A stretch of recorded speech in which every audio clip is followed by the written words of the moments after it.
Seigneur, merci en tout cas pour ta présence parmi nous. Seigneur, 2 ou 3 réunions, ton nom, tu es là, Seigneur. Je te prie, Seigneur, d'amener la congrégation à la hauteur de ta parole, Seigneur, ce que tu veux nous révéler, Seigneur, et qu'on puisse changer nos cœurs, préparer nos cœurs et transformer, Seigneur, pour avancer de gloire en gloire vers ta présence, Seigneur. Merci, Seigneur. Merci, Seigneur, pour oindre les bouches, Seigneur, oindre les oreilles aussi, Seigneur, et les cœurs, Seigneur. Jésus, Amen. Nous déclarons ta présence qui commence à envahir cet endroit, Seigneur, au milieu de nous. Seigneur, qu'ensemble nous accrochons à ton cœur, Seigneur. Que l'amour de ta présence, que l'amour de qui tu es, Seigneur Jésus, et à travers de ton Saint-Esprit qui nous amène à te connaître plus à travers de ta parole, Seigneur. Merci pour la grâce que tu nous donnes aujourd'hui, Seigneur, pour être ensemble, Seigneur, autour de toi, Seigneur. Parce que tu es le centre de nos fictions, nous sommes en toi, Jésus, en toi, Seigneur. Et tout ce que tu vas nous parler à travers de notre bouche, Seigneur. Que vraiment chaque graine rentre profondément dans le cœur, Seigneur. Et que nous puissions vraiment avoir des fruits dans nos vies, Seigneur. Au nom de Jésus. Merci. Alors, un thème aujourd'hui. On continue? On continue un peu Parce dans que la suite. on continue, on a parlé le thème. Je vous invite à lire. On a partagé, vous avez vu sur MassSF, un thème qui a regroupé Voilà. les 3 derniers, l'obéissance, l'honneur, et puis le dernier qui était se préparer, la réponse pour les temps prophétiques qu'on vit, qu'on traverse. On va continuer un peu dans la suite. En même temps, on fait des approfondissements et des apartés que vous retrouvez aussi dans la maison du pain. Donc on continue un peu, on va dans tous les sens en fait. Donc c'est un peu. Mais voilà, aujourd'hui on va parler de se préparer. Alors, la dernière fois, c'est la réponse au temps prophétique. Comment on peut se préparer pour la gloire qui arrive. Y a-t-il une gloire qui arrive? Déjà, c'est la question. Parce qu'on Et prépare. qu'est-ce que la gloire aussi? Ouais. Oui, c'est ça. La gloire, on sait à peu près ce que ça veut dire, mais tant qu'on l'a pas expérimenté, je pense qu'on va peut-être pas vraiment le savoir. Mais ça veut dire quand même le poids de quelque chose de glorieux, de quelque chose qui va. Non, on le dit, il y a une expression en français, ah, c'est glorieux. Est-ce qu'on peut savoir comment ce que ça veut dire glorieux? Mais en tout cas, la gloire va envahir la terre, c'est sûr, c'est une promesse de la part de Dieu. On va vous donner les citations après. Et est-ce qu'on est préparé pour la gloire? Et la réponse à la question, c'est est-ce qu'on peut se préparer pour la gloire? Déjà, oui, je pense que oui. C'est une gloire qui va toucher la terre en entier, donc elle va toucher particulièrement son Église, parce que c'est quand même à travers l'Église qu'elle va se manifester, donc elle va toucher son épouse, et l'épouse, en fait, c'est un agglomérat du corps du Christ, donc chacun doit se préparer pour la gloire si on veut que l'Église en un seul bloc puisse se préparer pour la gloire. Donc on sait qu'il y a 2000 ans déjà, la gloire est venue. Hein. Bon, en fait, il y a de la gloire, il y en a plein. Il y a eu la gloire de Adam et Ève, ils étaient dans la gloire, parce qu'ils vivaient carrément avec la gloire, ils étaient avec Dieu. Après, chassés du paradis, enfin de l'Éden, ils ont perdu la gloire. Heureusement, Jésus est venu nous la redonner quand même. Mais quand Jésus est venu sur la terre, il est venu avec la gloire. Alors c'est marqué, la gloire est venue, ils ne l'ont pas reconnue, ils l'ont même rejetée, etc. Mais il y a une autre gloire qui vient encore après. Hein. Un peu la pluie tardive, etc. Il y a encore une gloire encore plus grande qui va venir sur la terre. Donc, je pense qu'il va utiliser le même pattern en français. Hein. Le même pattern qu'il a fait pour ce qu'il a fait pour Jésus. Vous avez vu quand il est venu, quand la gloire de Jésus est venue, et les gens étaient préparés, parce qu'avant, il y avait Jean-Baptiste qui était là.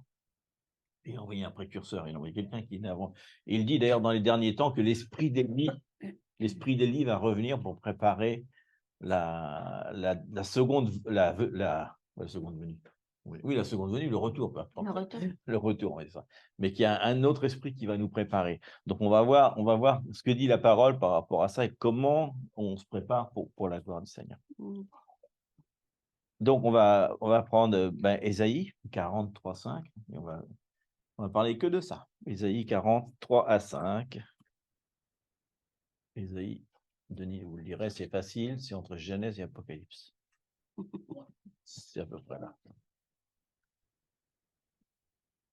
Voilà, c'est bon? 43.5. 3 à 5. à 5.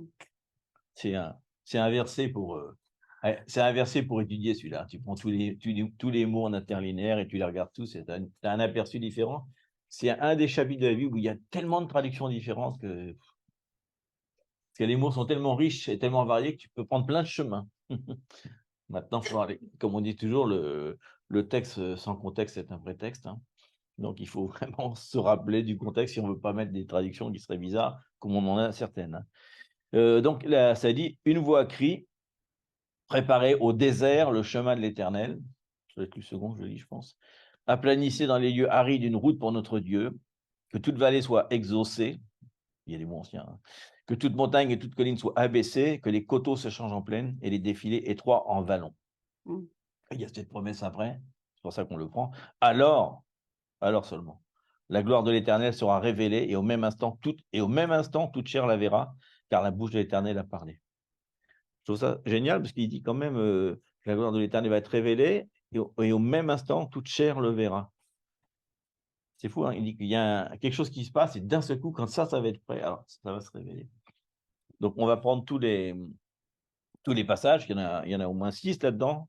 Il y a le désert, l'aplanissement de la route, l'abaissement des vallées, non, l'inverse, l'exaucement, monter les vallées, descendre les montagnes, changer les coteaux en plaine et changer les défilés. On va voir tout ce que ça peut vouloir dire, comment on voit que c'est une question qui parle du cœur, en tout cas, hein. C'est une préparation de cœur, parce qu'on va voir tout ça. Donc, on va voir déjà la voix de celui qui crie dans le désert. Déjà, on pense que oui, je te le désert, c'est important de dire que chaque fois, on pense que le désert, c'est comme on va être tout seul. Et vraiment, le désert, c'est une rencontre avec le Seigneur. Et là, quand on fait la rencontre, dans la rencontre de désert, il y a toujours la provision. Sinon, on peut voir... là, je pense que c'est important de fixer ça parce qu'on entend beaucoup, et même moi, hein, on a pensé, non, je suis dans le désert. Non, c'est le moment, en fait, que même le Seigneur a sorti à son peuple d'Égypte et il les amène où? Au désert. Mais quand il s'est mis là, il y avait tout. Il y a la rencontre, il y a le feu, les nuages, il y avait la puissance, il y avait les miracles. Vraiment, rencontre de connaître à Dieu. Donc ça, c'est vraiment important parce qu'on pense le désert, c'est le chemin qui nous amène à qui? À lui, finalement, pour préparer pour son retour.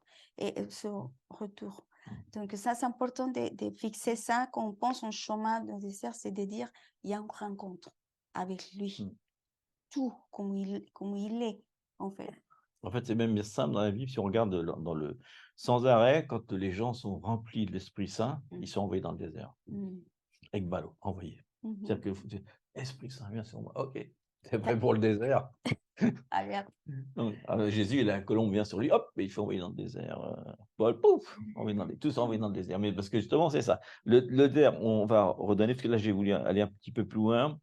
Déjà, le mot désert, donc c'est midbar, c'est fait en deux parties, hein, mid et bar. Et ça veut dire donc, la première définition originale, ça veut dire l'ordre, mettre quelque chose en ordre. Ça, c'est le mot désert, ça veut dire ça. La seconde version, puisqu'il suffit de rajouter, il y a 3 lettres seulement, M, D et B, il y a 4 lettres, M, D, B, R. Si tu rajoutes une autre lettre, tu as le mot sanctuaire, mais des barres, quoi. Et après, le dernier mot, c'est désert, quoi. Si on peut dire ça. Mais à l'origine, ça vient du mot ordre, qui lui-même vient du mot qui donne sanctuaire et ensuite désert. Donc, le désert, c'est un sanctuaire, c'est un endroit où tu es protégé quelque part. Personne ne t'attaque en même temps. Et tu mets les choses en ordre. Et l'origine du mot, si on revient encore un peu avant, ça vient donc de bar. Donc, l'origine du mot, le même ordre, vient de dabar, donc la fameuse parole. Et c'est intéressant de voir parce qu'on dit que c'est la parole de Dieu, mais c'est bien plus que ça. Dabar, on va dire toutes les définitions. Alors, c'est là qu'on dit qu'on pourrait prendre ce qu'on veut, hein, dans le contexte. Mais ça veut dire déjà parler. Parce qu'en fait, à l'origine, ça veut dire mettre de l'ordre dans ses mots. C'est pour ça que ça s'appelle comme ça. Donc, ça veut dire déjà parler. Dabar, ça veut déjà parler, tout simplement parler. Mais ça veut dire aussi répondre à quelqu'un.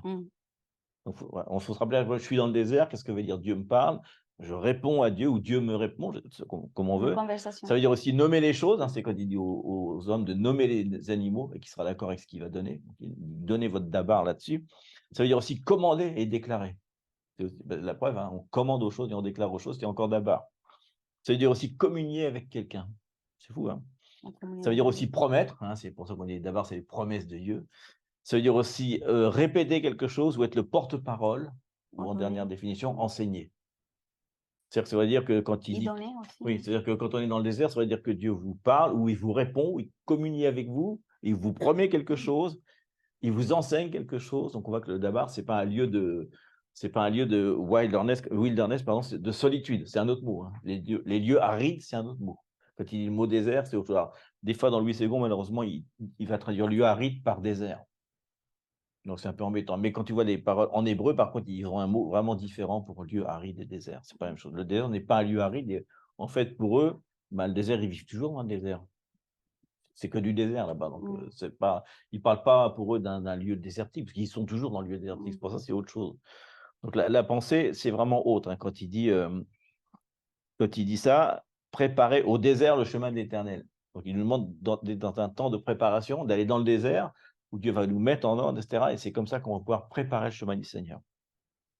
Donc déjà, on voit avant qu'il dit une voix crie déjà. Donc il parle déjà qu'il y a une voix dans le désert.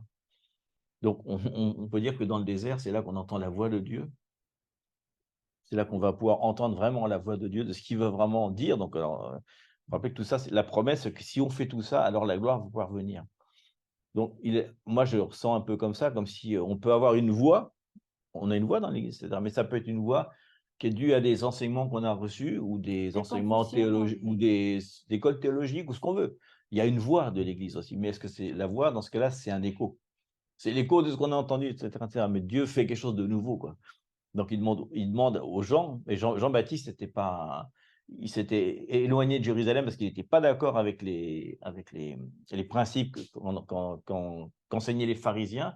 Et il était parti donc à Qumran, dans une communauté où il s'est préparé à une étude de l'écriture beaucoup plus puissante, mais dans le jeu, dans l'intimité, etc. Et quand il en est sorti là, il avait vraiment une voix parce qu'il avait entendu le Seigneur parler, quoi.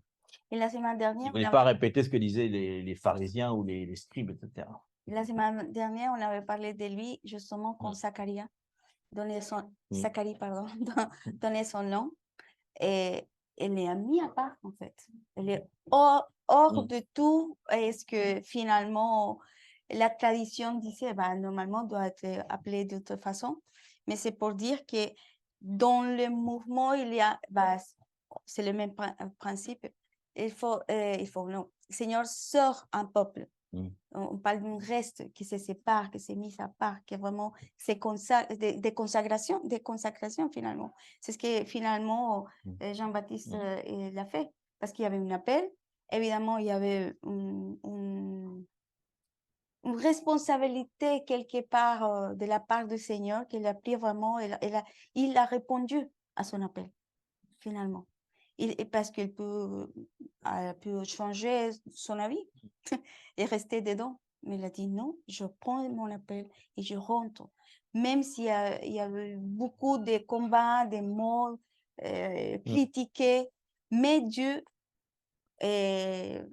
comme il a donné la puissance et l'autorité, évidemment, il y a eu un peuple qui le suivait. Parce que c'est la présence du Seigneur justement parce que lui, c'est soumettre, c'est soumis à sa volonté. Et Jean-Baptiste, on voit que c'est bon. Donc ça va être une personne mise à part quand même, un enseignant, quoi, quelqu'un qui va faire quelque chose. Donc la chose, c'est que peut-être tout le monde n'est pas appelé à aller dans le désert. Je ne pense pas que c'est un appel qui est vraiment pour tout le monde. Il dit Jean-Baptiste et il dit l'esprit d'Élie. Mais en tout cas, ce qui est sûr, c'est qu'il va envoyer certains de ses serviteurs, hein, ministres, on va dire, ceux qui servent, quoi, à aller dans le désert pour entendre la voix de Dieu. Et dans ce cas-là, ils se mettent à part. Ils vont être des porte-parole, en fait, pour préparer l'épouse pour la fin des temps, quoi. C'est une préparation, mais certains vont être appelés à ça, quoi. Vont être appelés dans le désert. Donc, parce que le désert, en fait, c'est quand même un endroit où peu de gens habitent, quoi. Il n'y a pas beaucoup de monde, quoi.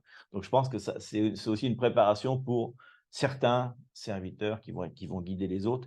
Et d'ailleurs, même, c'est dans Daniel qui dit bienheureux celui qui va enseigner à la multitude, car il va resplendir à jamais. Donc, il y a un appel, mais je pense que nous, ici, on est tous un peu appelés à être ces serviteurs-là, quand même. Parce que justement, on n'est pas très conventionnels, tous, chacun de vous, hein, on le sait d'ailleurs, vous deux, vous deux, vous deux, Christine, toi, on est tous appelés à, Et tous à là-bas aller dans le aussi. désert. Vous Nous, on est appelés aussi. à être une voix quand même. Et ceux qui sont là aussi. C'est pour ça qu'on n'est pas très conventionnel, parce qu'on est tous, on Mais est comme des cellules où nous, on est appelés à ça. et est-ce que C'est plus l'appel ici. on reçoit la révélation, plus c'est clair, on a, on a plus de responsabilités parce qu'on connaît la vérité. Parce que si on connaît la vérité, on doit être vraiment une voix. On doit être la lumière. On doit préparer. Parce que c'est le Seigneur, c'est notre fin. On avait parlé ça en week-end aussi. C'est la fin qui nous amène à manger plus, à donner plus de révélations. On peut rester comme nous voulons. On peut rester assis sans faire rien avec le salut. Mais Dieu nous appelle d'y aller plus loin. Mais c'est la réponse de nous qui fait que Dieu nous donne plus. Et là, nous, je pense qu'on a une responsabilité dans le sens qu'on commence à connaître, mais Dieu nous donne plus de faim, donc on mange plus, on mange, et après, évidemment, comme dit la parole, c'est dur à la bouche, mais après, on va voir toute la dynamique qui va venir, mais nous serons une voix, pardon, et une lampe aussi, une torche allumée. Et là, c'est important parce qu'au milieu de l'obscurité ne va pas partir du tout. Sinon, au contraire, va augmenter. Mais la lumière vient de où? D'une église qui comprend le temps, qui comprend les paroles, qu'il y a la révélation. C'est pas de connaître la parole, on parle toujours la même chose, mais c'est d'avoir la révélation. Et je pense que nous, déjà, le Seigneur prépare nos cœurs pour tout ce qui va venir, mais aussi le cœur de recevoir, d'être prêt vraiment pour dire, Seigneur, montre plus. Je veux savoir la révélation, les pépites pour donner à manger à ce qui sont fins à la fin. Est-ce qu'il y a des confusions aussi? Et si on a la révélation, on peut donner la clarté, on peut donner le chemin, c'est ça finalement. C'est de préparer ces peuples qui attendent à Jésus. Et donc, il y a quand même, pour continuer dans ce thème-là, il y a un temps pour chaque chose, bien sûr. Mais je pense que si Dieu veut nous donner une voix, si Dieu, pourquoi je dis si, Dieu veut nous donner une voix, c'est sûr même, il doit déjà éteindre les autres voix. C'est une église que Il doit déjà éteindre les autres voix discordantes qu'on entend, d'où la prudence, l'attention de ce qu'on écoute, de où on va, avec qui on s'assied, etc. Il doit éteindre les autres voix. Il y a un temps pour étudier, il y a un temps pour lire, il y a un temps pour étudier la parole, ouvrir des livres, etc. Mais il y a un moment où tu dois ranger tes livres, où tu dois arrêter tes enseignements vidéo, etc. Il y a un moment où il faut aller à la présence de Dieu. C'est vraiment, et je pense qu'il y a un temps maintenant, quoi. C'est pas un temps, il y a très moment peut-être, mais il y a un temps où si on doit on doit déjà éteindre les autres voix, et on doit se retrouver seul avec Dieu, on doit être façonné par Dieu, et on doit être cette voix justement qui va être guidée, qui va guider par la parole. En fait, la parole est l'esprit, quoi. Une fois que tu as connu la parole, elle ne s'efface pas de ta tête, hein. Elle produit déjà son effet, mais il faut faire attention des fois de vouloir être trop, parce qu'on parle beaucoup d'études, donc c'est important de connaître l'étude de la parole, mais il y a un moment aussi où, en parallèle à ça, de la même façon qu'on disait à la fois quand on partage une parole, allez la vérifier qu'on n'a pas dit des bêtises. Puis vous voyez, si vous avez la même interprétation, si les mots quels sont des mots, c'est intéressant, mais malgré tout, la dernière voix, celui qui a la dernière parole, c'est Dieu. Donc, il faut aller dans le sanctuaire, il faut se mettre en ordre. Parce que justement, il y a trop de voix, il n'y a pas assez de sanctuaire, il y a trop de désordre dans nos vies ici. Donc, Dieu nous dit ça. Donc, c'est un voix, hein, c'est ardu, mais on peut voir, si on regarde dans la Bible, est-ce qu'ils avaient des mentors, Jean-Baptiste? Est-ce que Paul avait un mentor? Quand Paul, il avait mais bon, Moïse, non, Joseph, Jacob, ils ont tous parti de la voie dans la solitude du désert. Ils ont eu la propre voie, il n'y a personne qui leur a enseigné ça. Ils sont venus directement dans l'esprit de Dieu, quoi, etc. Et le mot qui crie dans le désert, c'est intéressant parce que c'est pas le mot crier. C'est bizarre quand on écrit, on pense qu'il y a un mot qui oh, non. En fait, le crier, c'est kara, donc on le trouve dans plein, il y a 3 définitions. C'est appeler quelque chose. En fait, c'est crier, mais pour appeler quelque chose. En fait, c'est proclamer, ça proclame aussi dans le désert, et c'est aussi rencontrer. C'est 3 mots. Kara, à chaque fois on le voit, c'est traduit l'un ou l'autre. Donc peut-être on peut des fois ne pas être d'accord avec la traduction. Parce que c'est vrai que ça peut peut-être dire autre chose, mais en tout cas, la voix qui crie dans le désert, Elle appelle quelqu'un dans le désert, elle proclame quelque chose dans le désert, ou elle veut aller à la rencontre de quelque chose dans le désert. Je pense que tout est valable dans ce cas-là, dans le contexte. Donc il y a une voix qui crie dans le désert. Est-ce que c'est pas la voix de Dieu d'ailleurs qui nous appelle? Mhm. C'est peut-être pas la voix de Jean-Baptiste, ça, c'est peut-être la voix de Dieu qui nous appelle dans le désert. Donc voilà, la première chose déjà, c'est ça. La première préparation, c'est ça. La deuxième, il dit: «Aplanissez dans les lieux arides une route pour notre Dieu». Mm. En fait, attends, je sais pas quelle traduction, attends, excuse-moi. Je suis un peu loin, excusez-moi. On va déjà préparer au désert le chemin de l'Éternel, ça va suffire. On va déjà préparer le chemin. Préparer le chemin. Donc, alors déjà, il nous dit préparer le chemin, donc ça veut dire qu'il faut se préparer, il y a la gloire qui arrive. Donc le chemin du Seigneur, déjà, il y a une chose importante comme thème, c'est que Dieu est cohérent avec lui-même déjà. Mm. Il est fidèle. Ça a ses voies, on va parler des voies tout à l'heure. On sait qu'il travaille uniquement à travers l'homme. Il a besoin de nous pour préparer ses voies. D'ailleurs, il le dit, préparer. Il préparait lui-même sa voie, il dit: «Je prépare la voie tout seul». Donc depuis toujours, Dieu, alors ça commence avec Adam et Ève, bien sûr, hein, on voit qu'il veut être avec l'homme, hein, puisqu'il l'a créé. Mais après, même quand il y a la chute, la première chose qu'il pense, c'est Jésus-Christ. Il faut absolument que je retrouve cette communion avec l'homme. Et après, quand Jésus est là, bon là, il fait des disciples, il a la communion avec l'homme, mais là, dans les derniers temps, Dieu va revenir pour régner avec nous, quoi. Donc, et à la fin, à l'éternité, on est toujours avec lui. Donc son plan, c'est vraiment l'homme, l'homme, l'homme. Mais pour l'instant, étant assis à la droite du Père, il peut pas être sur la terre, donc il a besoin de l'homme. Mais malgré tout, il veut que les choses soient faites à sa façon, quoi. On Mhm. va voir le mot façon d'ailleurs. Donc, nous, on est dans les affaires du royaume, parce que préparer la voie, c'est ça. Mais on sait que ceux qui veulent faire le royaume à leur manière, il y en a beaucoup qui font à leur manière et pas celle du Seigneur, à un moment, Dieu va plus leur parler. Ben, non, je ne travaille plus avec vous. Il va même les enlever du chemin, quoi. Il y a un chemin, donc il y a sa manière. Donc, c'est toujours important de savoir qu'il veut travailler avec nous, mais malgré tout, selon sa parole, quoi. Si on est contraire à sa parole, on ne prépare pas le royaume vraiment. Et d'ailleurs, il dit à un moment, c'est dans Ésaïe 55:9, on connaît tous cette parole, et il redit à un moment, il dit: «Autant les cieux sont élevés au-dessus de la terre», il fait comparaison bien sûr, «autant mes voix sont élevées au-dessus de vos voix, et mes pensées au-dessus de vos pensées». Donc c'est intéressant de se rappeler que ces voix sont supérieures, quoi, donc c'est important, hein. C'est pour ça que je pense qu'il dit à un moment à Jean: «Monte d'un étage, je vais te montrer ce qu'il y a à voir», parce qu'il y a un moment où il faut monter d'un étage pour connaître la voix du Seigneur. Alors ça va avec la voix X, forcément, on entend sa voix avec un X, puis on va voir ses voix avec un E. Je sais pas si c'est fait exprès. Et on rappelait le mot, on avait regardé le mot voix, c'est important de le définir parce que sinon on comprend pas. C'est le mot Derek, hein, vous rappelez. Je pense que c'est un épisode, ça, non? C'est autre chose. Mais Derek, c'est ce que dit Jésus quand il dit: «Je suis le chemin, la vérité et la vie». Il dit le mot Mhm. Derek, On n'avait pas même vu si, ça. parce que quand il parle en araméen, donc il a pas dit le mot, chemin, qui est un peu différent en grec, hein. Donc parce que le mot Derek, donc qui veut dire voie, ça veut dire en fait plein de choses. Ça veut dire déjà le chemin, on l'avait dit, hein, ça veut dire aussi la route. Même il y a même mot pour autoroute. Mais ça veut dire aussi la distance. Pour lui, le chemin, c'est pas que le début, c'est-à-dire la distance, et ça veut dire aussi le voyage. Donc, c'est les 4 définitions, hein.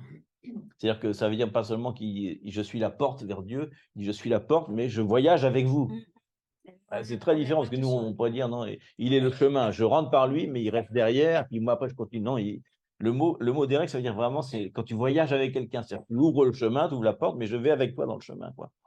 Et la dernière définition, c'est le mot manière. À ma manière, quoi. À ma voix, quoi. Donc c'est intéressant. Donc si on voit que ces voix sont bien au-dessus des nôtres et qu'il faut les connaître, ça veut dire qu'il faut déployer une grande énergie pour les connaître.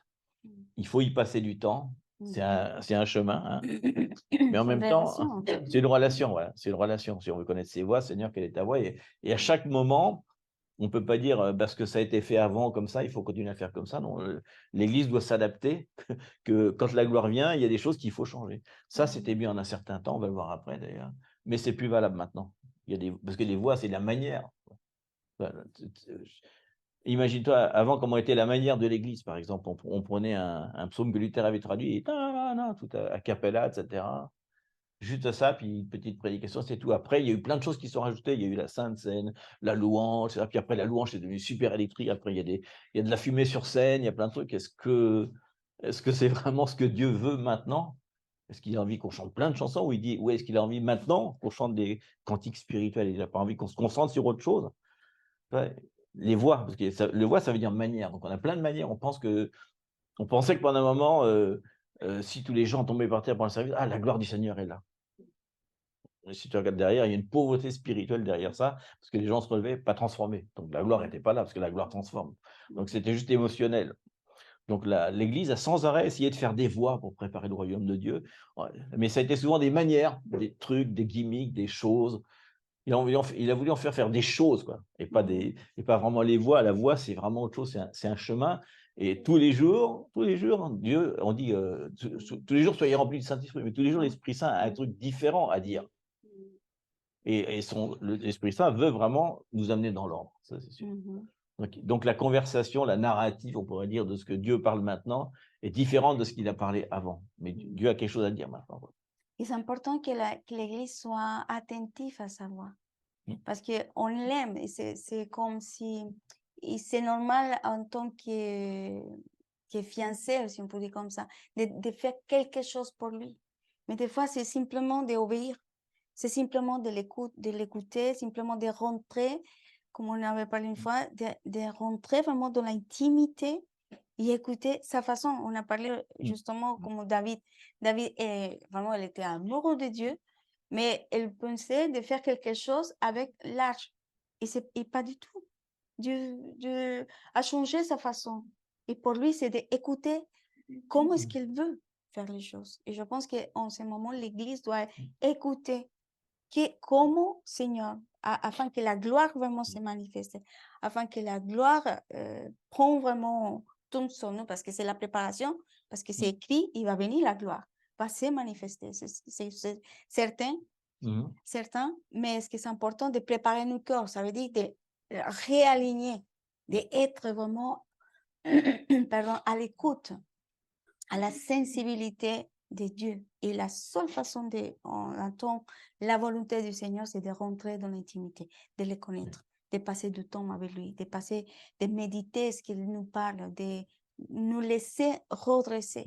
C'est lui qui nous redresse. On prend des décisions, évidemment, sinon c'est pas magique. Mais si Dieu me parle quelque chose, c'est de dire, OK, je suis d'accord.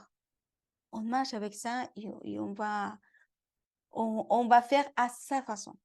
Et la gloire, évidemment, on va venir différemment.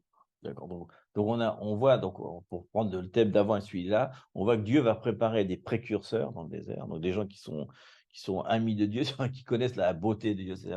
Mais en tout cas, il va traiter déjà avec eux les iniquités, leurs propres iniquités, parce que le messager doit avoir une voix claire. Il peut pas être mélangé. Et Jean le Baptiste, il l'a drôlement préparé, quoi. Je pense que donc il y a un message de précurseur. Il y a des précurseurs qui vont sortir du désert ou des pionniers, comme on veut, parce qu'ils ont entendu la voix de Dieu. Et leur but, c'est de préparer la gloire du Seigneur. Donc, c'est de préparer l'Église pour qu'ils puissent comprendre les voix du Seigneur. Parce que c'est pas donné à tout le monde, peut-être, avant de connaître vraiment les voix du Seigneur, mais en tout cas, le messager peut pas être perturbé dans sa voix, parce qu'il y a quelque chose en lui qui n'est pas résolu. Il y a un mauvais message, et c'est pour ça d'ailleurs c'est très important quand on écoute des choses, de savoir qui parle, comment est sa vie quand même.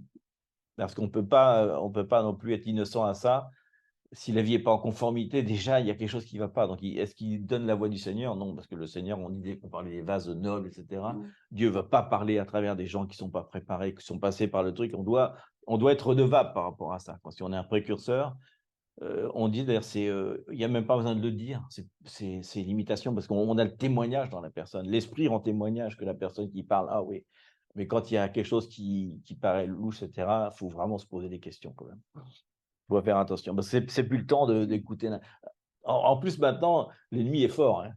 Internet, on sait comme c'est bien et comme c'est mal. Et l'ennemi a dit, oh, je vais en envoyer des voix. Mais des voix avec un X, quoi. Mais qui ne prépare pas la voix du Seigneur. Ils préparent la voix de leur propre ministère, ça c'est sûr.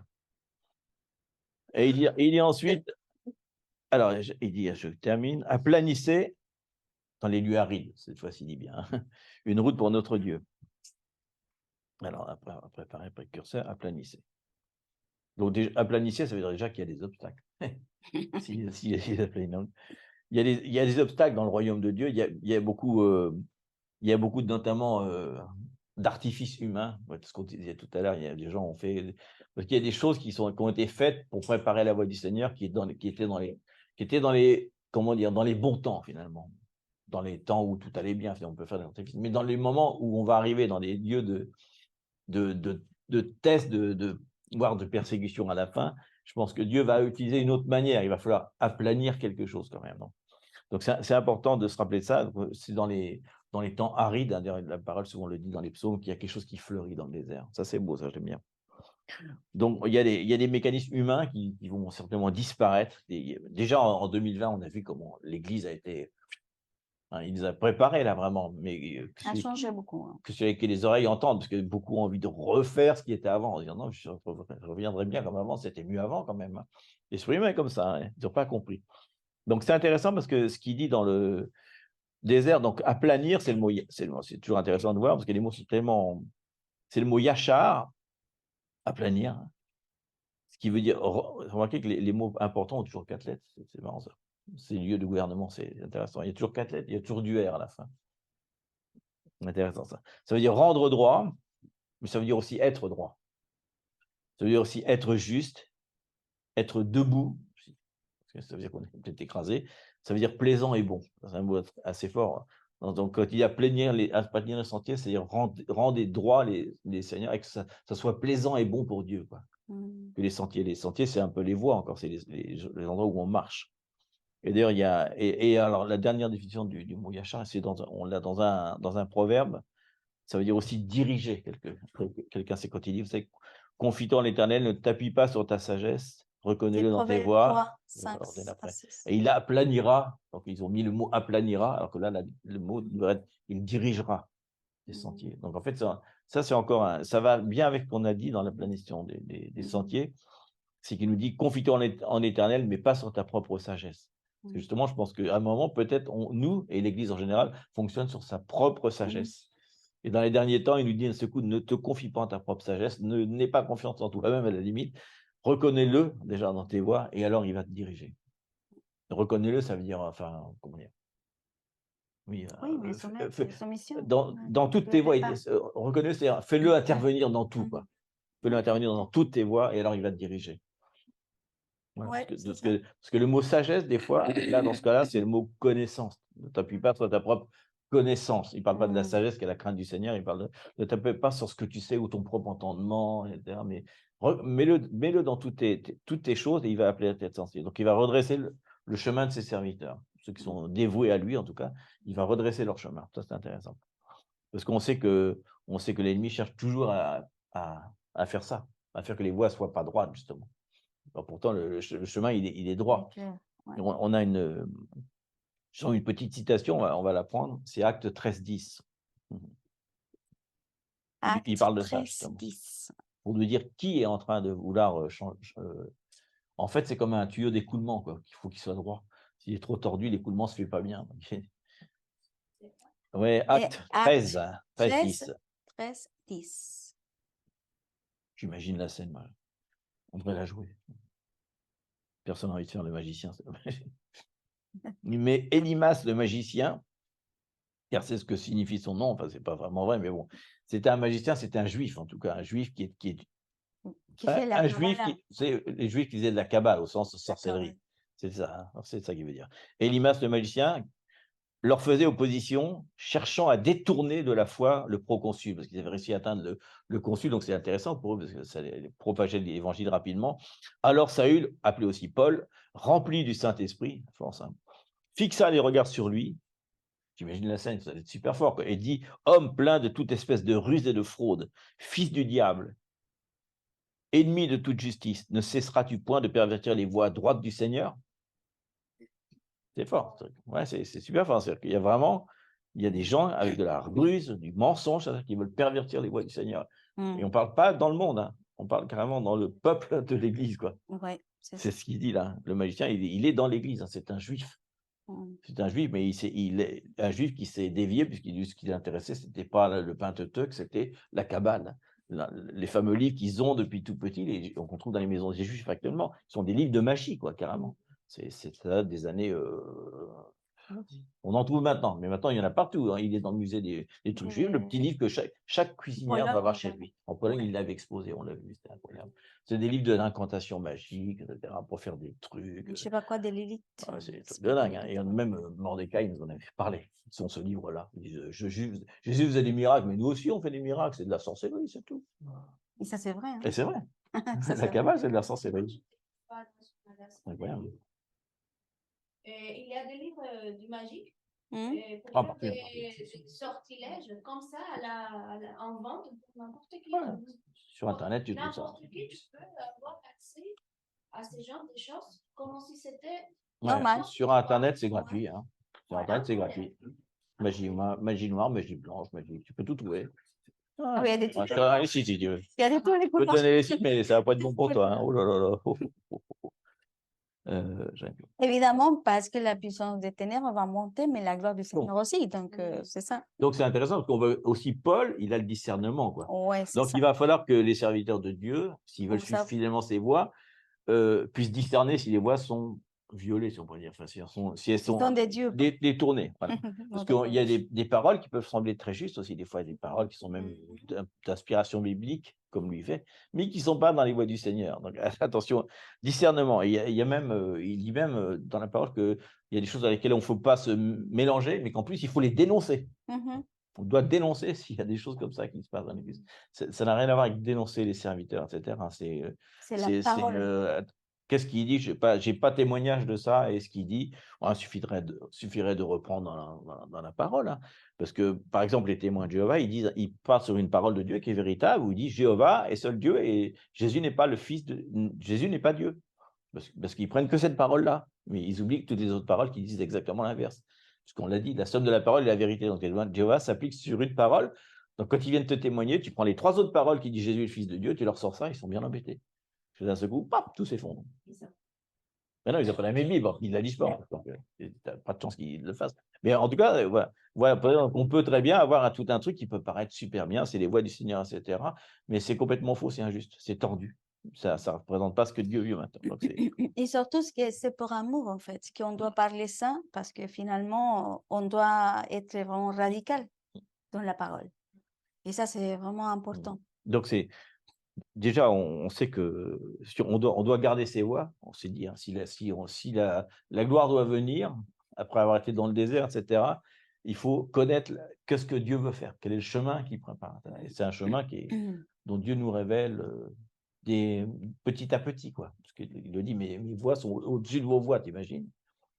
Si quelqu'un qui débutait dans la mécanique, qui apprend tout de suite les trucs les plus compliqués, non, il y a des bases à avoir. Mais une fois qu'on a les bases, il y a une conversation, parce que Dieu, s'il veut révéler ses voies, c'est une conversation. Si on lui pose toujours des questions, est-ce que je dois marier avec un tel? Oui ou non? Ça, c'est pour dire, ça, c'est une conversation qu'on appelle une conversation fermée. Il n'y a qu'une seule réponse. Donc, Dieu, il n'y a pas de réponse. Mais si tu lui poses, comment doit être la personne à qui je dois marier? Ah, là, c'est une question ouverte, Dieu va te répondre. Donc, Dieu a besoin tu lui poses des questions ouvertes, quoi, à laquelle il peut répondre, et puis la conversation est mature, quoi. Si tu poses que des trucs sur l'argent, il va te répondre que là-dessus. Si tu parles de la gloire, de dernier temps, bah, Dieu va te dire, ah, il est mature, je vais parler de ça avec lui. Comme un enfant. Si un enfant, tu ne vas pas lui parler de trucs super compliqués s'il n'a pas envie de les entendre. Donc, il y a quelque chose, c'est pour ça que tout ça, ça parle du cœur. Il dit, préparez, demandez. Là, demandez, on vous donnera. Il faut se faire cet exercice-là de savoir, sachant que la plupart des réponses ne sont pas dans la voix audible de Dieu, sont déjà dans la parole de Dieu. C'est pas la peine des fois. Alors, il dit ensuite, alors je sais pas, je regarde toujours la traduction, ils disent toute vallée sera élevée. Vous avez ça? Ou rélevée, je sais pas. Toujours rire. Moi, je mets relevé. Il y a la révélation, il y a la rélévation. Donc déjà, Dieu doit remplir les vallées. Les vallées, sera révélé. Alors, les vallées, c'est bon des fois, mais ça veut dire souvent, dans l'impression biblique, ça veut dire les endroits bas, quoi, ce qui est bas, etc. Ce qui a besoin d'être comblé par Dieu. Quoi. Les autres, on est un peu niveau et un petit peu bas. Donc, il doit déjà remplir les vallées de nos vies, avec toutes les choses qui sont basses. Donc, c'est important parce qu'il y a des insécurités, il y a des faiblesses, il y a comme tout le monde, hein, on a tous des iniquités aussi, plein de choses, et Dieu doit déjà traiter les vallées pour les relever, les amener à son niveau, quoi. Le niveau plus bas de la vallée, c'est « Ah, je peux rien, je suis pas bon, je peux pas ». Il n'y a pas que tu relèves « Je peux tout en Christ qui me fortifie ». C'est ça la révélation. Donc les vallées doivent être relevées, parce que sinon, dans le contexte, ça ne voudrait rien dire. Je ne pense pas qu'il va prendre des vallées d'Israël pour les relever, je ne crois pas. Je pense que c'est vraiment un truc personnel. Donc il y a plein d'autres choses qui veulent être l'incrédulité, puisque le manque de foi, c'est le truc le plus important pour Dieu. Il dit qu'il cherche un peuple rempli de foi à la fin. Il dit que sans la foi, on ne peut pas plaire à Dieu, etc. Donc, mais c'est vrai, l'incrédulité, c'est l'opposé de tout ce qu'on peut, de tout ce que Dieu veut faire, quoi. Et c'est vraiment la vallée de l'incrédulité, quoi. D'ailleurs, on peut peut-être le citer un moment. Je vais citer qu'un petit truc. Finalement, c'est tout bien, donc je vais m'intéresser. C'est dans Romains 4, 16 à 22, mais on ne va pas le lire tous en entier. Romains 4, 16 à 22, c'est quand il parle d'Abraham. Oui. Parce que c'est fort, c'est vraiment c'est quelque chose c'est un principe biblique qui peut combler nos vallées, justement. Donc il dit, en parlant d'Abraham, notre père à tous, et c'est vrai, notre père à tous, même les gentils, parce que Abraham n'était pas juif, il était du peuple gentil, dans les nations. Il est écrit, je t'ai établi père d'un grand nombre de nations. Il est notre père, devant celui auquel il a cru. Dieu qui donne la vie aux morts et qui appelle les choses qui ne sont point, comme si elles étaient. Espérant contre toute espérance, en parlant d'Abraham, il faut le prendre pour nous, ça. Espérant contre toute espérance, il crut, en sorte qu'il devint père d'un grand nombre de nations, selon ce qui lui avait été dit. Telle sera ta postérité. Et sans faiblir dans la foi, il ne considéra point que son corps était déjà usé. J'aime bien ça. Puisqu'il avait près de 100 ans et que Sarah n'était plus en état d'avoir des enfants. C'est triste. Et il ne douta point par incrédulité au sujet de la promesse de Dieu, mais il fut fortifié par la foi, donnant gloire à Dieu, ayant la pleine conviction que ce qu'il promet, il peut l'accomplir. C'est pourquoi celui lui fait imputer en justice. La référence, c'est Romains 4, 16 à 22. Il y a plein de thèmes dans ce truc-là. Mais il dit, je ne confie pas en mon corps. Mon corps est fatigué, je suis très vieux, ma femme est vieille, mais il y croit, quoi. Donc t'imagines, et on voit même Caleb à la fin de sa vie, il ne va pas à la retraite, il dit maintenant donne-moi cette montagne, il reste des géants, je vais me battre avec eux. Il a 90 ans, je crois, un truc comme ça. Mais voilà, ça veut dire, Seigneur, ce que tu m'appelles à faire, je vais le faire. Parce je pense qu'on a tous reçu des ordres du Seigneur, etc. Il nous a donné une promesse par rapport à nos vies, le fameux Dabar qui est dans le Midbar, la première dans le désert. Donc même si notre corps n'est rien capable de le faire, je parle de physiquement, là, ou qu'on se sent fatigue, etc., Dieu peut le faire, il l'a fait avec Abraham. T'imagines, c'est extraordinaire. Donc malgré mes handicaps, on a tous des handicaps, malgré mes incapacités, malgré mes doutes, malgré peut-être mon peu de formation biblique, je ne sais pas, malgré mes passifs, mes iniquités, etc. Dieu va faire quelque chose. Mais le truc, c'est ce qu'on dit à la fin, je vais obéir à ta parole, à ton dabar, quoi. C'est-à-dire que j'ai entendu ta parole, ok, je vais y obéir. Même si tout dit que non. Il dit à Jésus, fils de charpentier, mais je jouais avec lui quand il était gamin, il avait des couches, etc. Non, il ne peut rien faire, je le connais trop. Et des fois, on se connaît trop nous-mêmes. Oh, je me connais, je ne vais pas y arriver. Et puis, d'ailleurs, on dit sans arrêt, ah, je suis comme ça. Oh, je me connais, je vais encore rater. Je me connais, t'imagines? Ça veut dire exactement l'inverse de ce que Dieu me connaît. C'est fou. Donc, les vallées doivent être augmentées. Donc, l'Église doit élever tout ce qui était méprisé par le monde. En fait, qu'est-ce qu'il va utiliser dans l'Église? Il va utiliser la modestie, la volonté de rester en arrière-plan, de ne pas être toujours en truc, l'effacement de soi et la volonté de servir, coûte que coûte. Ça, c'est des choses qui semblent complètement, pour le monde, c'est des folies, comme on dit, mais c'est pourtant comme ça que la gloire va se construire dessus. Mais il va nous relever, quoi. Il va nous élever, quoi. Mais toujours, il y a une décision à prendre. Doute. Toujours. On parle de là. Même si on ne croit pas, on parle de décider de croire. Donc, je décide de croire et après, c'est ce que Dieu va se charger de ça. Il ajoute ce qu'il... On prend une part, c'est de dire, oui, Seigneur, je suis là. Bah, après, c'est lui qui va faire. Mais tu viens de là. Parce que c'est lui qui prend le vouloir, comment le faire. Il a fait ça. Cool. Bon. Et les montagnes vont être abaissées maintenant. J'aime bien parce que rien n'est plus glorieux que lorsque Dieu remonte nos vallées. Rien n'est plus difficile que quand Dieu fait baisser nos montagnes. Oh, non, ça va. Hein? Non, ça ne gêne pas, c'est marrant. J'ai peur qu'il passe à travers, mais. Je rigole. Hein? Moi, j'aime bien. C'est la teuf là où il y en a fait. Ouais, on va y aller maintenant. On va aller avec elle. Donc, tout est glorieux quand Dieu remplit les vallées, tout est douloureux lorsque Dieu abaisse nos montagnes. La montagne, en mettant la montagne, des fois, ça représente la hauteur avec Dieu, etc. Mais des fois, il y a des montagnes dans notre vie, c'est des choses élevées dans nos vies, contre lesquelles Dieu n'est pas tout à fait d'accord, et on en a déjà souvent parlé. L'orgueil, les ambitions personnelles, notre autopromotion, notre rébellion, notre compétitivité, notre excès de vouloir faire des choses, et aussi nos agendas. Pas trop ça. Les agendas privés. Il le dit souvent. Demain, nous ferons ça.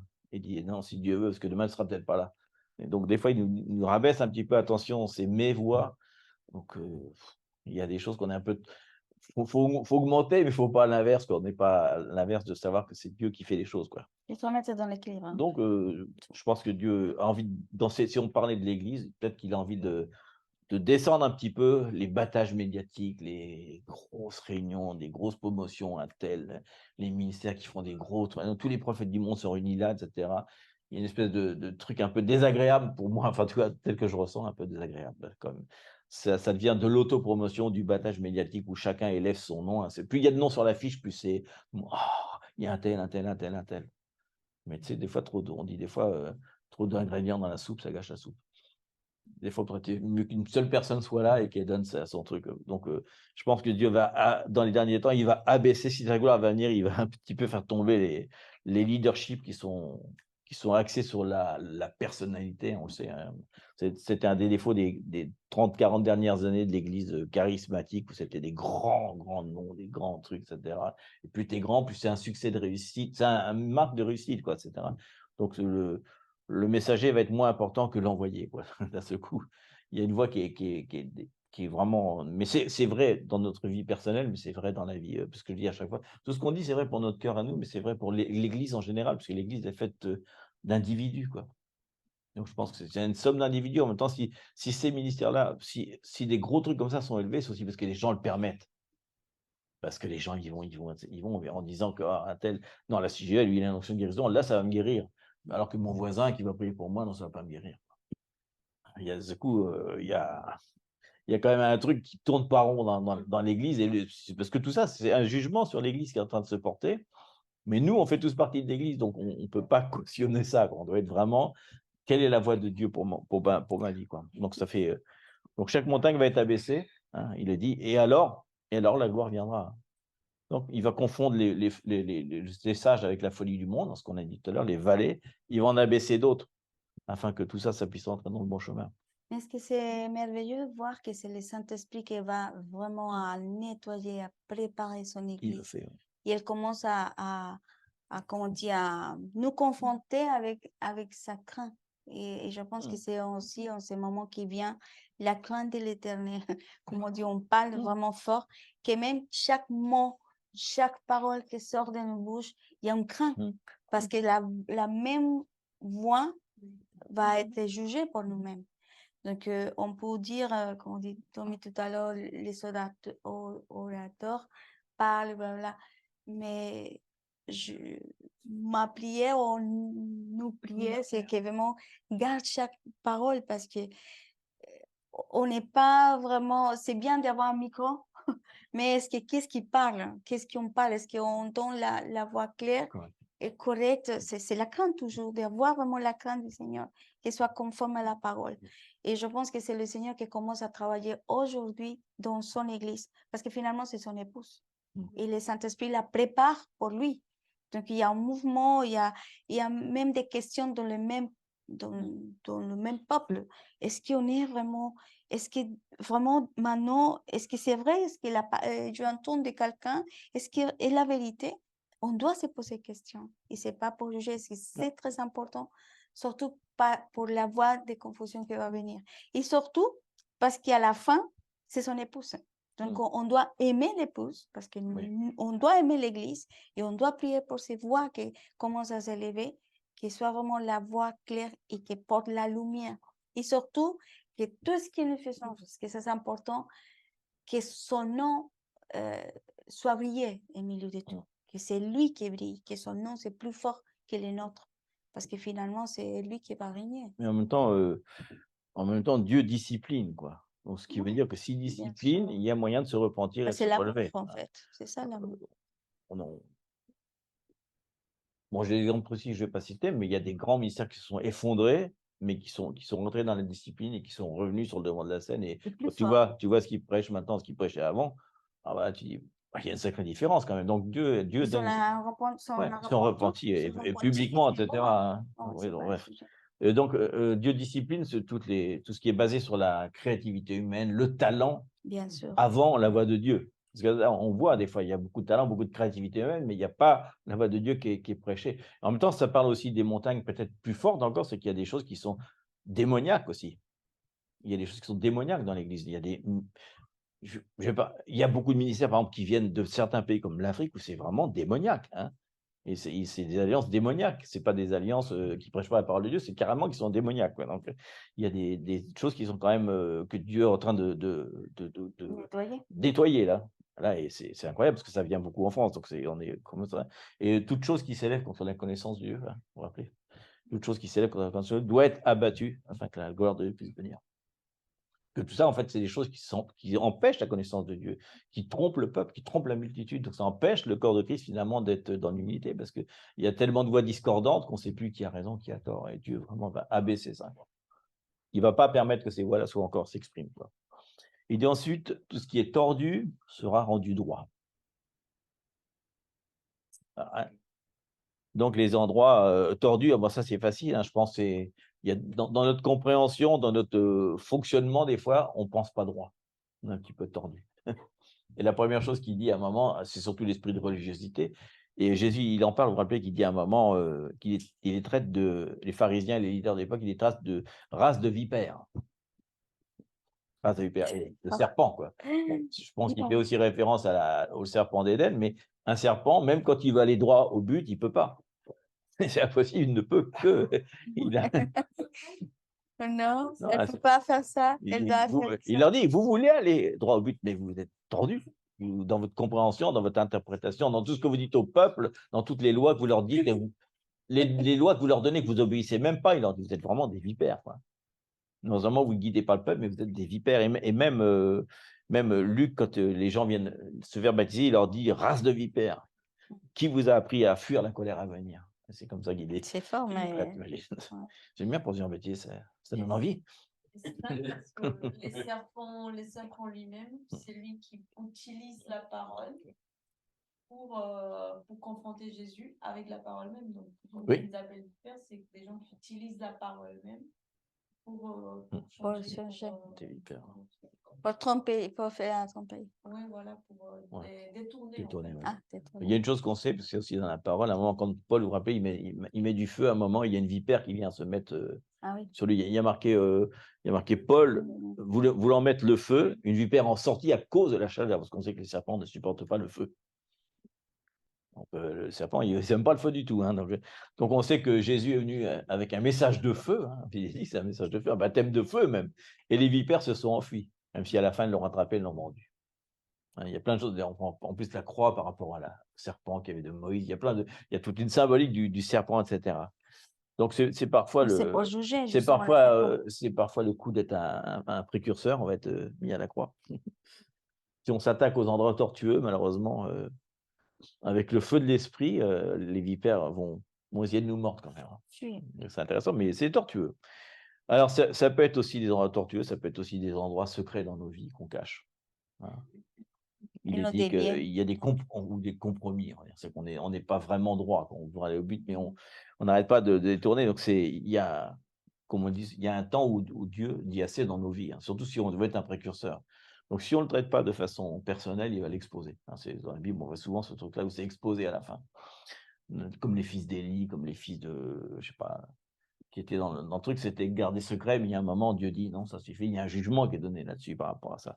Donc, on parlait d'ailleurs des ministères, on a vu beaucoup de gens qui étaient des gens très connus, qui ont été exposés dans leur vie, et c'est des fois assez surprenant, parce que des fois, c'était l'opposé de ce qu'ils prêchaient, le péché. Il y a par exemple, il y a une race, il y a tout un type de livres que j'ai lu pendant longtemps, qui sont sur préparation au mariage, qui sont des livres extraordinaires, franchement. Et après 30 ans, mec a été exposé pour son infidélité à grande échelle dans l'Église, t'imagines? Alors qu'il a écrit tous les livres sur la prévention du mariage. Donc tu dis, waouh! Moi qui ai lu ces livres-là, tu dis, mais qu'est-ce que je dois en retenir? Est-ce que c'est bon ou est-ce que c'est pas bon? Parce que c'est super bon, mais en même temps, mais le discrédit est énorme parce que ça, du coup, c'est énorme, quoi. Tu dis, waouh! C'est fort, quoi. Donc je pense qu'il expose en ce moment des choses comme ça qui sont C'est pour ça cachées qu'il parce que faut, il faut y et aller vite, la personne vite, s'est repentie, hein, ça n'est pas le problème. arranger Il y a quelque plein de gens chose. après il y a une repentance qui se passe Oui, etc. mais la malgré tout, Dieu a dit à un moment: restauration. «Non, non, toute apparence de mal, c'est pas bon». Justement, parce qu'il prêchait quelque chose de juste, Mais qui vivait pas. qu'il a dévié.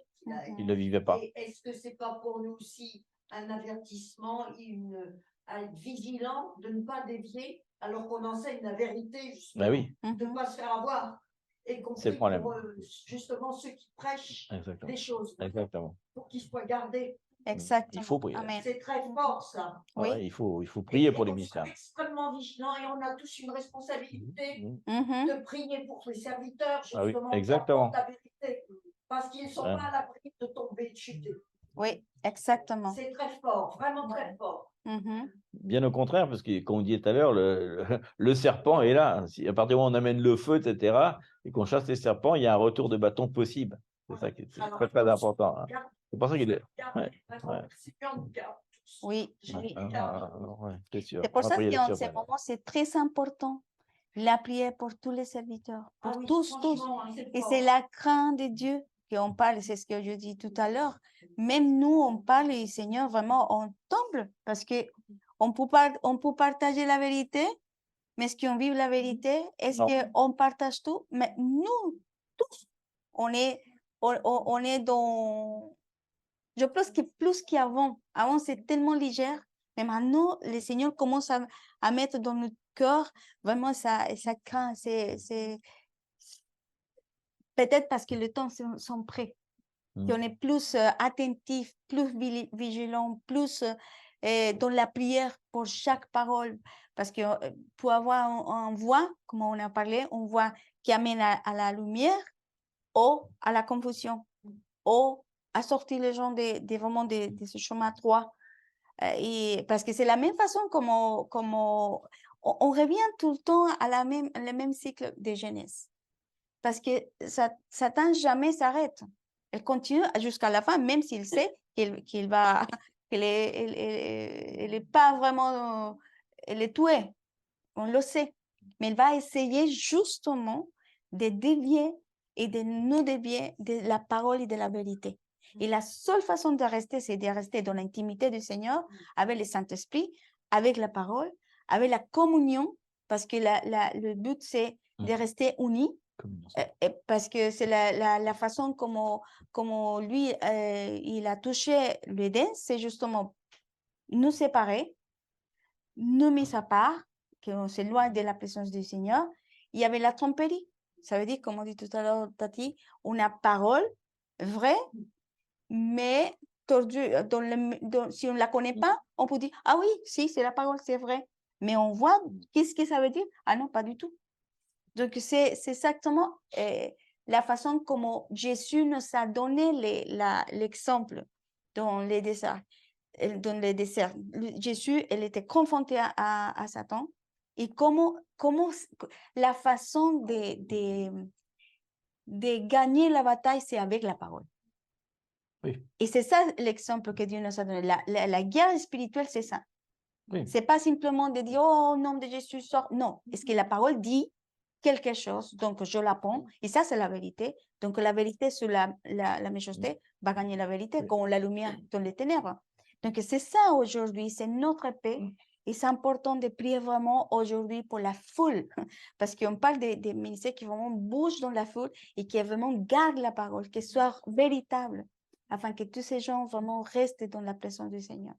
Et là, ce qui te dit, Christine, c'est juste, et on doit prier vraiment pour chaque personne. C'est important parce que justement, on sait que le loup, quand il attaque un troupeau, il s'attaque aux plus faibles. Oui, c'est ça. Donc, c'est important qu'on garde les plus faibles. Il dit d'ailleurs, hein, il faut vraiment penser au troupeau en général. C'est intéressant de penser à ça. Et d'ailleurs, mais c'est vrai, Satan, il lui donne, quand il parle à Jésus, il lui donne une parole qui est vraie, puisqu'il la sort de la Bible. Hein. Il dit, oui, mais, il rappelle, la somme de la parole est la vérité aussi. Hein.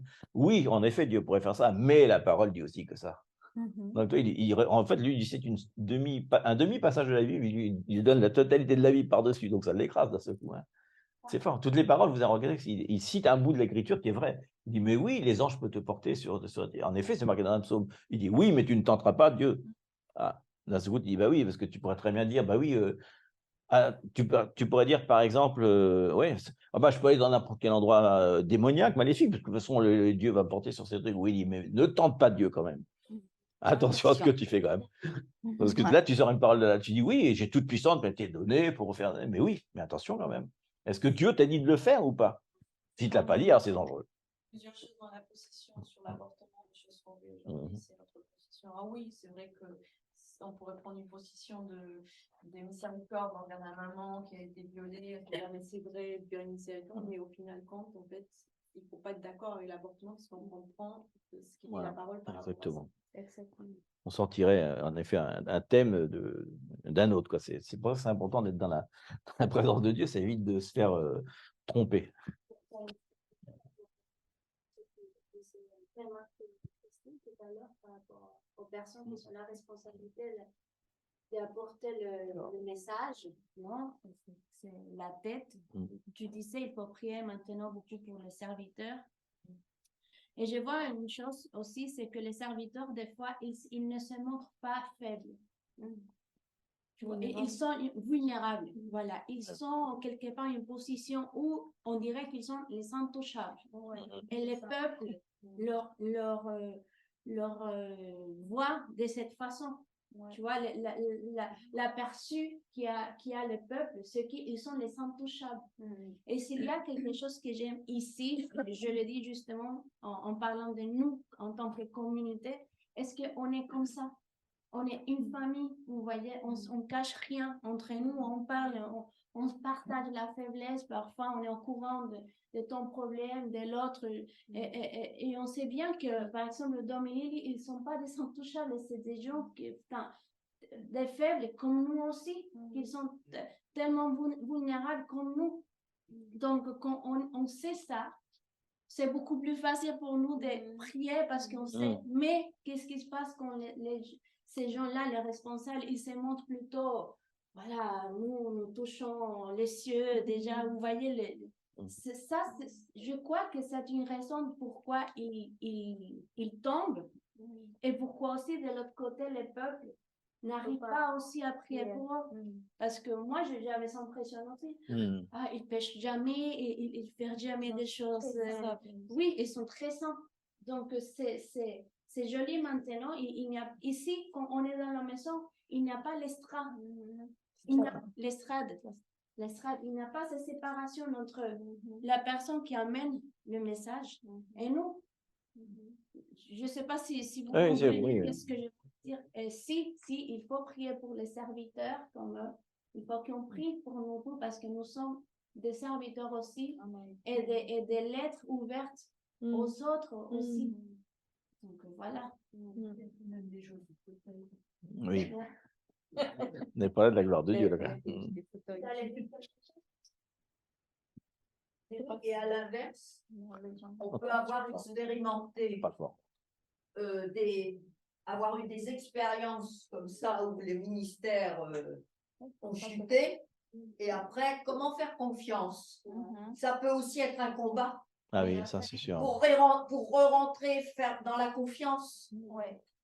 Ah oui. C'est quand on est plus âgé, qu'on a des expériences plutôt négatives. Il n'y a que Dieu et l'Esprit qui peut nous aider à re-rentrer dans la confiance. Vas-y, c'est bon, on est là. C'est pour ça que je pense que parfois on perd de vue qu'on entend par exemple un message, on n'entend pas la personne en fait. On entend le Saint-Esprit à travers la personne. Et quand on oublie ça, c'est facile de juger à la personne quand il ne fait pas ça en fait. Parce que ce n'est pas la personne normalement qui parle. Mais je crois que quand on les voit comme ça, on peut comprendre que ces personnes-là, ils sont aussi vulnérables que toi et que les autres. Ils sont pas des anges qui sont en train de parler. Ouais. Je pense que ça, et au moment qu'ils shootent, et ça peut arriver à tout le monde Ils sont pourris, dans, là. dans notre nature, là, je pense que dans ces moments-là, c'est plus simple pour quelqu'un à comprendre. Et pour faire confiance après, parce que Dieu, il dit aussi qu'il utilise même les cailloux pour parler aux autres. Donc, parce que ça Voir pourrait un être des âne. cailloux qui sont en train de nous parler. Ça pourrait être quelqu'un d'autre, je pense. Moi? C'est bon, allez, on avance. Je sais qu'on doit avancer, mais je ne peux pas lâcher parce que quand tu as parlé, je sentais vraiment que Dieu nous parlait. Ce n'était pas juste toi, c'était Dieu qui nous parlait par rapport à ce que tu disais. Parce que Dieu aime ce qui se passe dans notre communauté, la vulnérabilité dans laquelle nous marchons sans être faussement humbles. Mais l'advertissement est que le serpent peut venir aussi. Et ils peuvent nous convaincre, nous détourner de ce que Dieu est en train de faire. Et c'est pour ça que quand tu as parlé, ça m'a impacté parce que nous aussi, on peut tomber là-dedans. Et on peut absolument, et les seigneurs, je pense que c'est un avertissement qu'il est en train de nous faire à travers de toi pour nous dire attention à comment nous vivons parce que Dieu aime ce qui se passe et l'ennemi le voit. Et ce matin, c'est un avertissement et surtout grâce au message pour qu'on se rende compte que oui, il faut faire attention des autres messages qui ne sont pas corrects, mais nous aussi, de ne pas tomber dans le piège parce que on tomberait dans les pièges de ces choses qu'on prêche, en fait. Si je prêche sur la sainteté, je peux tomber dans les pièges sur les choses d'iniquité. Comme on parlait des mecs qui faisaient des messages de mariage, bah, il est tombé dans les pièges de l'adultère. Donc, on dit amen à ce que tu as dit. Amen. Amen. Cependant, à travers même tout ce qui a pu être négatif, retenez ce qui est bon, c'est l'essentiel. Exactement. Et c'est ce qui va nous conduire. Amen. C'est vraiment de rester. Le Seigneur ne nous lâchera pas. Il nous gardera toujours dans sa vérité si on a un cœur qui cherche ça. Yes. On nous a prêché sur le cœur. On essaye tous avec. On sait bien que c'est pas nous qui allons changer quelque chose. C'est lui, le Saint-Esprit, qui va nous façonner, il va s'y prendre à la façon pour chacun, elle est personnelle. Il nous connaît personnellement et il va nous façonner à son image, selon le désir de nos cœurs. Donc, on avancera à la mesure de la disponibilité de nos cœurs et de la façon dont on va se laisser faire. Amen. Et merci Seigneur. Moi, je rends grâce à Dieu pour toutes les fois où je suis tombée, où on est tombé ensemble avec mon mari. Franchement, on s'est trompé, on a pris des voies détournées, mais le Seigneur, toujours, il nous ramène. Et on retenait ce qui est bon. C'est bon, ça. Et aussi. Non, mais c'est bien. Je pense que quand l'Esprit de Dieu commence à nous parler, c'est vraiment quelque chose qui commence à dévoiler aussi en nous. Et ça, c'est important. Et surtout, dire voilà, disponibilité du cœur, de laisser vraiment nous façonner. Parce que je peux y aller contre, sinon, surtout aujourd'hui, c'est comment, vraiment, c'est une parole d'amour, même si c'est fort, mais c'est une parole d'amour pour nous dire, mais hey, les enfants, c'est fini, hein? On ne peut pas jouer maintenant. On doit vraiment mettre d'accord avec toi, Seigneur. C'est le moment, pourquoi? Parce que son retour est vraiment éminent.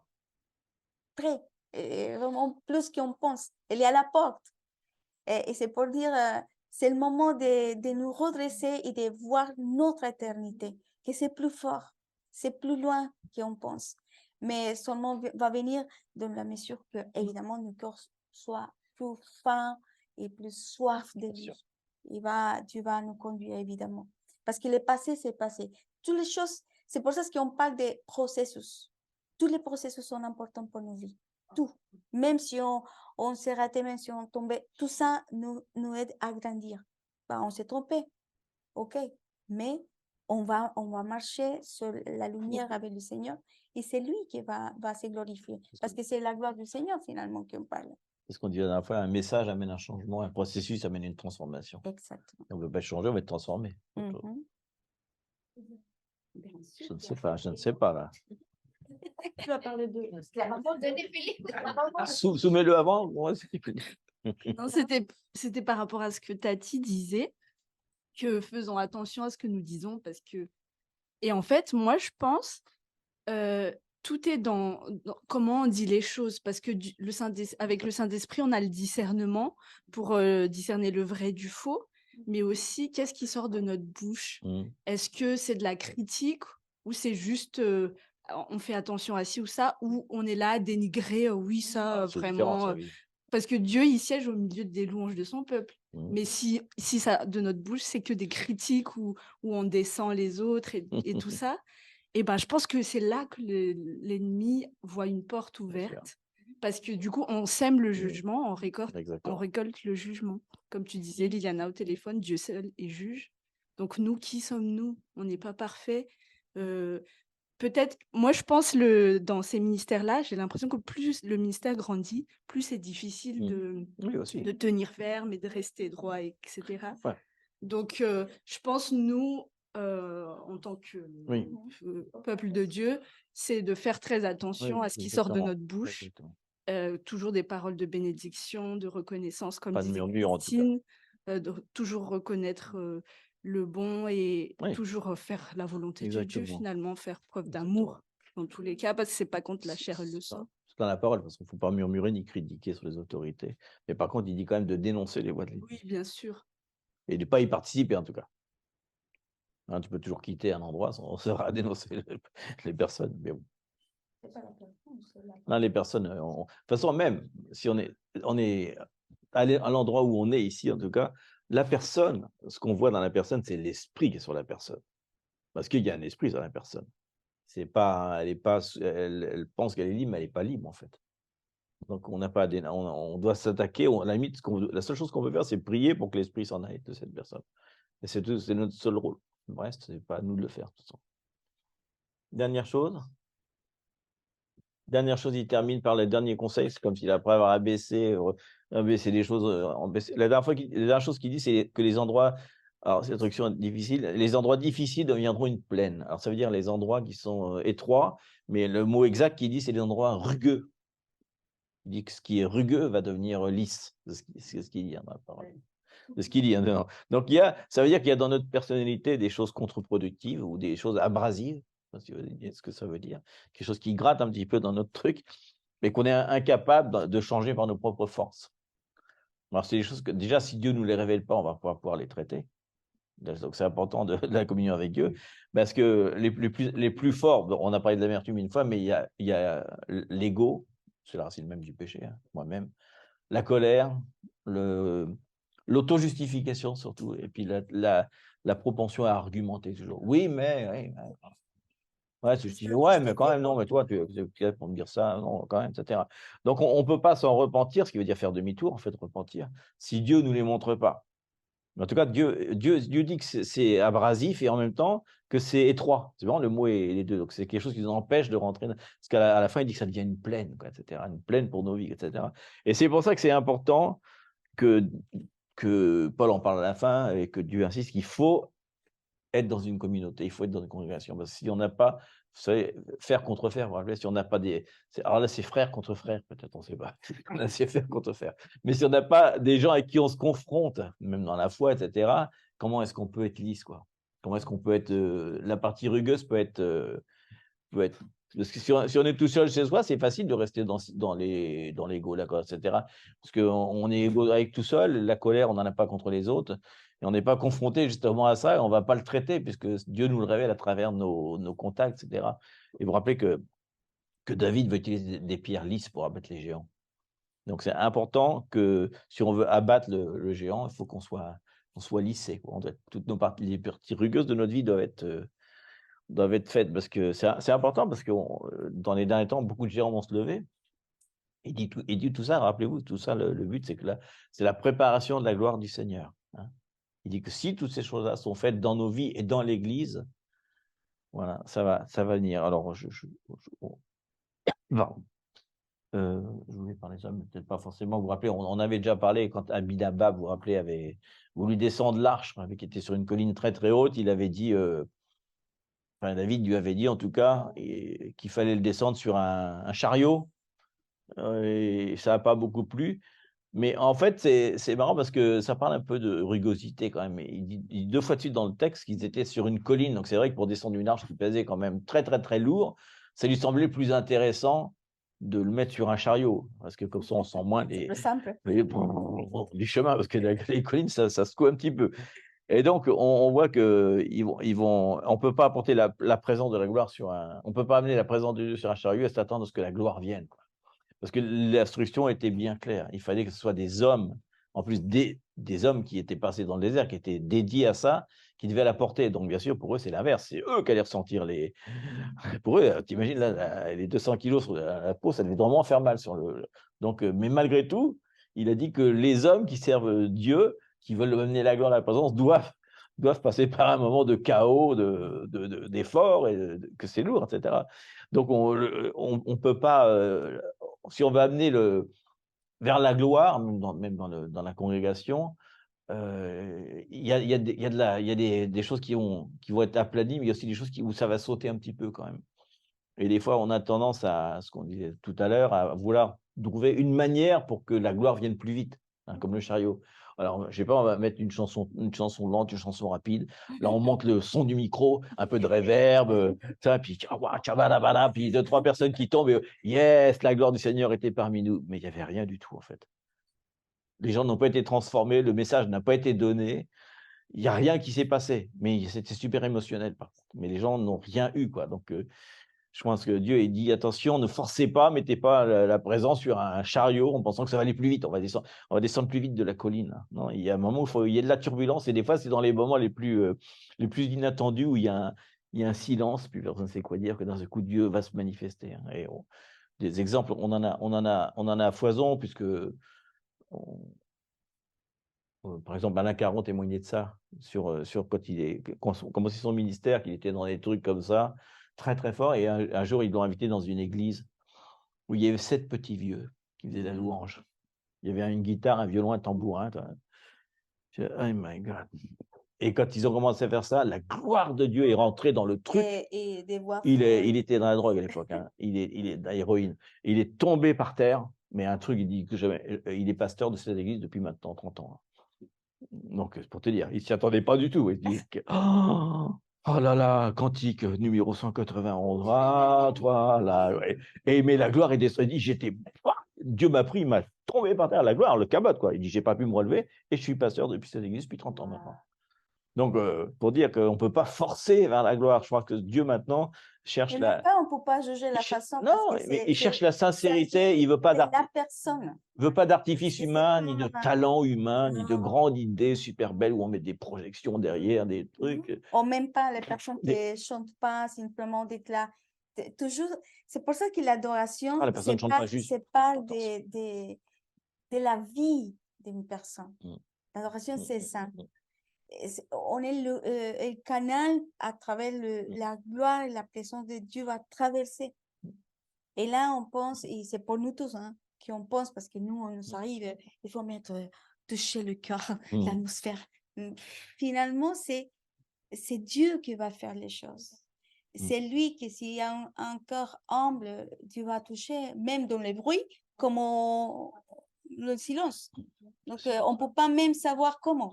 C'est plutôt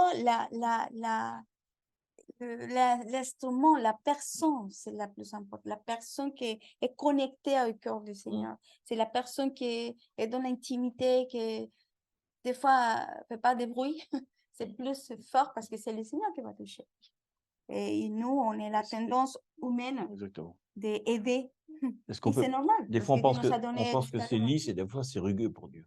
C'est l'inverse. Et des fois, c'est un chemin rugueux, justement, qui pense que c'est lisse. Parce qu'il a besoin de ça. Et la conclusion, finalement, c'est que pourquoi est-ce que Dieu crie dans le désert pour qu'il nous prépare dans le désert? Pourquoi il augmente les vallées? Pourquoi il descend les montagnes? Pourquoi il abrase, il enlève ce qui est abrasif? C'est parce que c'est ce qu'il dit. Alors la gloire de l'Éternel sera manifestée. C'est-à-dire qu'elle est déjà là, la gloire, en fait, mais elle va être manifestée à tout le monde. Et toute chair, en même temps, le verra. C'est la fameuse récolte, etc. Il dit bien, car la bouche de l'Éternel a parlé. C'est une déclaration. Et si la bouche de l'Éternel a parlé à cette époque-là, qui parle encore maintenant, donc, ce qu'on dit tout à l'heure, la gloire arrive, il a besoin de précurseurs, de pionniers, comme Jean-Baptiste. Sauf que là, à l'époque, il y avait toujours un prophète, tu te rappelles, le Jean-Baptiste. Maintenant, il y a plein de Jean-Baptiste qui sont en train d'être préparés. Il y a plein de précurseurs, plein de pionniers. Et c'est nous, hein, on en fait partie.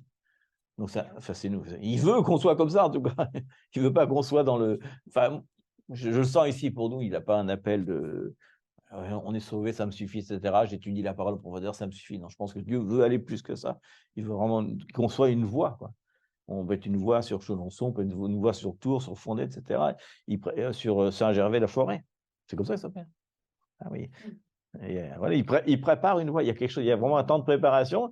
Et c'est un temps d'un petit peu, comme on disait tout à l'heure, c'est glorieux quand il abaisse les vallées, c'est douloureux quand il baisse les montagnes, mais malgré tout, c'est difficile quand il fait l'abrasion de nos trucs, etc. Mais tout ça, c'est un temps de préparation.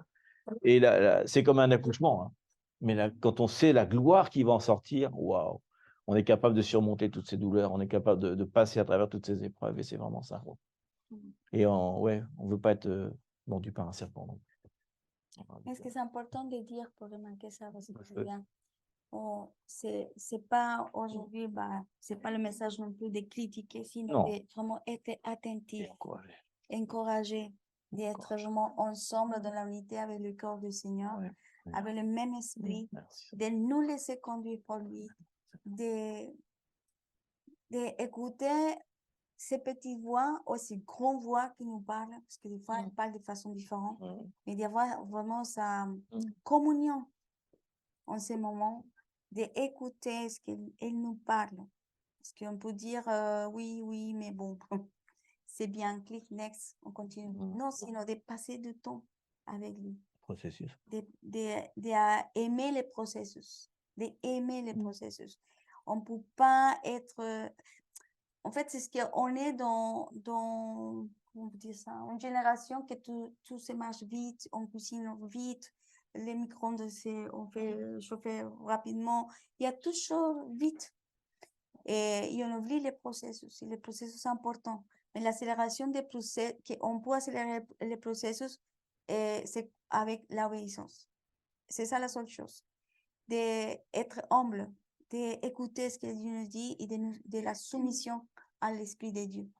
Et là, on peut faire plus, pas plus vite parce que il y a le processus. On ne peut pas faire un arbre dans une semaine, jamais.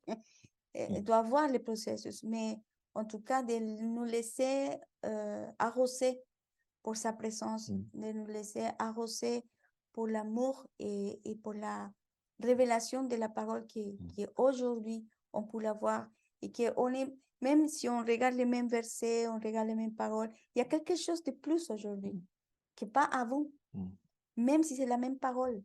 Pourquoi? Parce que la parole dit que dans le dernier temps, la parole va être révélée. Et c'est pas parce que nous, on est une belle famille. Non, c'est parce que c'est le temps. Et c'est l'Esprit de Dieu qui commence à révéler la parole. C'est l'Esprit de Dieu qui commence à nous donner la sagesse. C'est l'Esprit de Dieu qui nous donne des avertissements, qui nous dit à droite, à gauche, parce que la parole le dit, que l'Esprit de Dieu va nous parler, il va nous diriger, il va nous conduire à être un avec lui.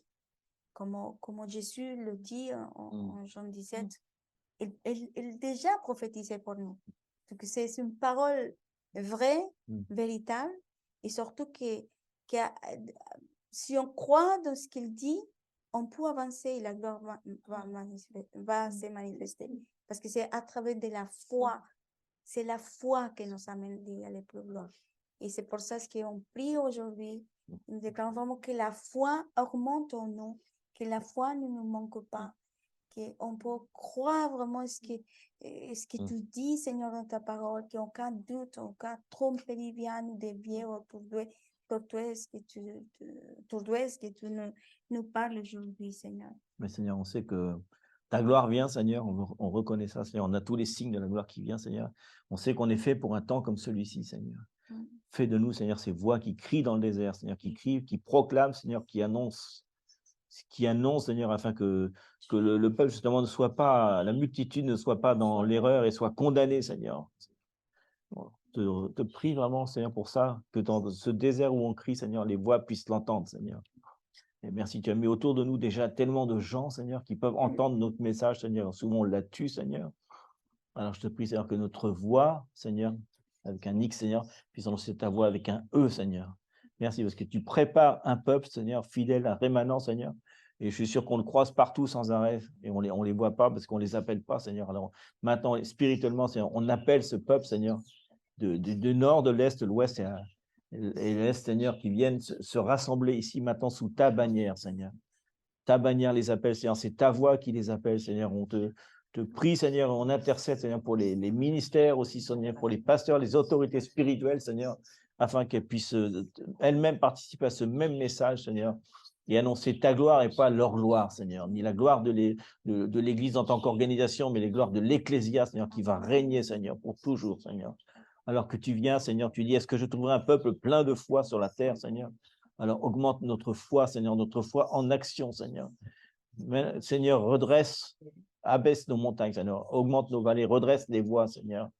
Aplanis, Seigneur, les sentiers, Seigneur, afin qu'on puisse préparer, qu'on soit des bons et fidèles serviteurs qui préparent, Seigneur, la venue de son époux, Seigneur. Merci, Seigneur, pour ces derniers temps où tu nous as dit qu'on était digne d'être, Seigneur. Oui, vraiment, les temps, on est fait pour un temps comme celui-ci, Seigneur. On est préparé, Seigneur, malgré notre incrédulité, des fois, Seigneur, on veut dire qu'on peut tout à travers Christ Jésus, Seigneur. On peut tout, Seigneur. La puissance est en nous, Seigneur. Permets-nous d'utiliser cette puissance, Seigneur, à bon escient, Seigneur, pour prêcher, Seigneur, l'évangile complet, Seigneur, de qui tu étais, qui tu es et comment tu reviens, Seigneur, maintenant, Seigneur. Il est temps, Seigneur, que la voix s'élève en nous, Seigneur. Merci, Seigneur, pour ce matin, pour le message, Seigneur, le partage qu'on a eu tous ensemble comme un corps, Seigneur. Merci, Seigneur. Merci, Seigneur.